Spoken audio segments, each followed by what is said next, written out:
Contrairement à la plupart des membres de la famille des chats, virgule, les tigres aiment l'eau, point virgule. Ils sont de bons nageurs, point. Contrairement à la plupart, contrairement à la plupart des membres, contrairement à la plupart des membres de la famille des chats, virgule, de la famille des chats, virgule. Les tigres aiment l'eau, point virgule. Les tigres aiment l'eau, point virgule. Ils sont de bons nageurs, point. Ils sont de bons nageurs, point. Contrairement à la plupart des membres de la famille des chats, virgule, les tigres aiment l'eau, point virgule. Ils sont de bons nageurs, point.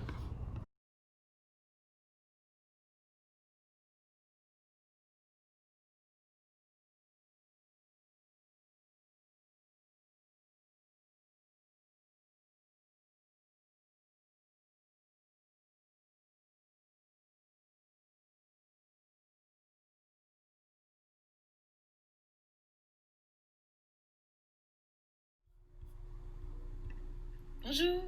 Aujourd'hui, je vous lis Les mots volés, écrit par Mélanie Florence aux éditions Scolastiques.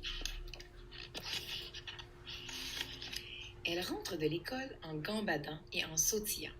Elle fredonne, tenant à la main un capteur de rêve qu'elle a fabriqué avec des bouts de ficelle, des perles en plastique et des plumes multicolores. Vous le voyez, un capteur de rêve ici. Ses nattes lustrées, noires comme les ailes d'un corbeau, tressautent sur ses épaules et se balancent au rythme de ses pas. Le mot natte est un autre mot pour dire tresse. Elle prend son grand-père par la main et tourne sous son bras avant de lui demander « Papy, comment dit ton grand-père en langue écrite? » Il cesse de respirer un long moment. Cela semble une éternité quand on a 7 ans.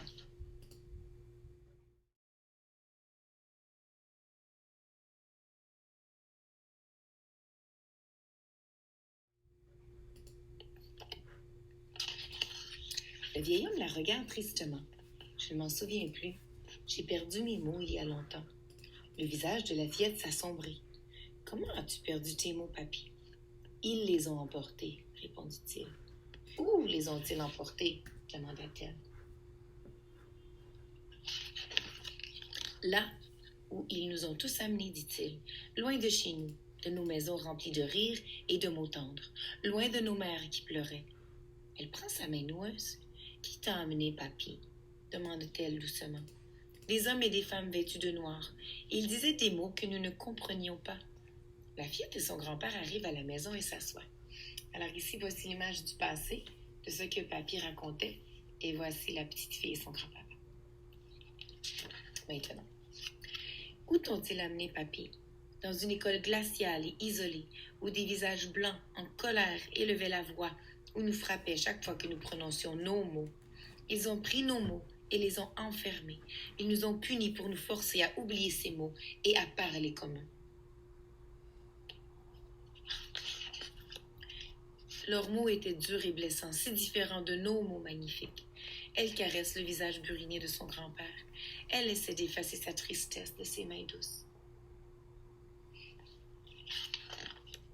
Puis elle baisse les yeux sur ses genoux et lui tend le capteur de rêve qu'elle a fabriqué pour sa chambre.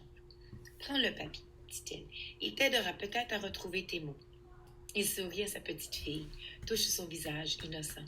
Un visage qui n'a jamais connu de mots blessants, ni de mains menaçantes. Il sourit et pose un baiser sur sa tête.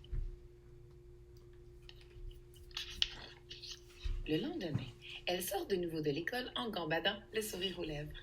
Elle s'arrête devant son grand-père et inspire profondément. « Tanisi, Nimosum, dit-elle. Les yeux du vieil homme s'écarquillent. Le sourire de la fillette est plus éclatant que le soleil. « J'ai trouvé tes mots, papy. » Elle sort un livre de sa poche, tout usé, de son sac à dos. Il s'intitule « Introduction à la langue cri ». La maîtresse m'a aidé à le trouver à la bibliothèque, explique-t-elle.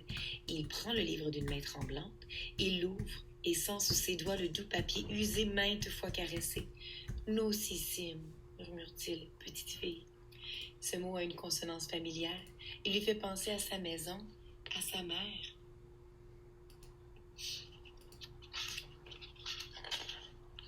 Il tourne délicatement les pages. Massi Nahikan, livre. Il tourne une autre page. Les mots apparaissent l'un après l'autre. Pikisquewina, ces mots. Des pages et des pages remplies de ces mots. Il remercie sa petite fille, sa nocissime. Merci, Teniki, dit-il.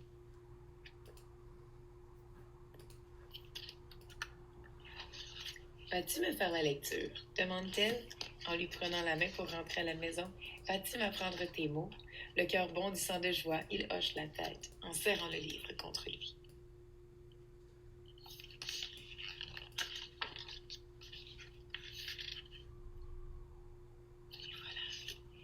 Alors, c'était les mots volés pour nous rappeler l'importance de préserver nos traditions, de préserver nos langues. Ici, nous parlons des langues autochtones, car elles nous peuplent de Premières Nations ici au Canada et ailleurs dans le monde, mais particulièrement au Canada. On leur a enlevé beaucoup de leurs traditions. À l'époque, il ne faut pas oublier ceci, parce qu'il ne faut pas que ça se reproduise non plus. Merci.